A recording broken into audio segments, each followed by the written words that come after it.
নানা নাটকীয়তার অবসান ঘটিয়ে অবশেষে মুক্তির পথে দক্ষিণী সুপারস্টার থালাপতি বিজয়ের শেষ সিনেমা জননায়গন।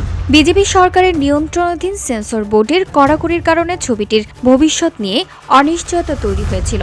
শেষ পর্যন্ত মাদ্রাজ হাইকোর্টের নির্দেশে সিনেমাটি সেন্সর সার্টিফিকেশন পাচ্ছে এবং মুক্তির ক্ষেত্রে আর কোনো আইনি বাধা রইল না।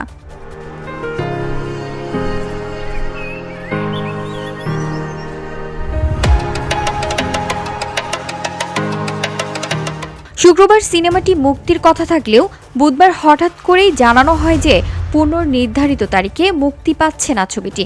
সেন্সর বোর্ডের ছাড়পত্র না পাওয়ায় নির্মাতারা মাদ্রাজ হাইকোর্টের দ্বারস্থ হন।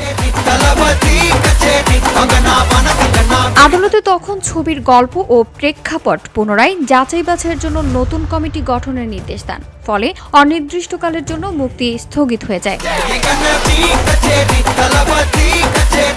আজ শুক্রবার দেওয়া এক রায়ে আদালত জানান জননায়গন মুক্তিতে আর কোনো বাধা নেই, তবে সিনেমাটি কবে মুক্তি পাবে সে বিষয়ে এখনো আনুষ্ঠানিক ঘোষণা হয়নি।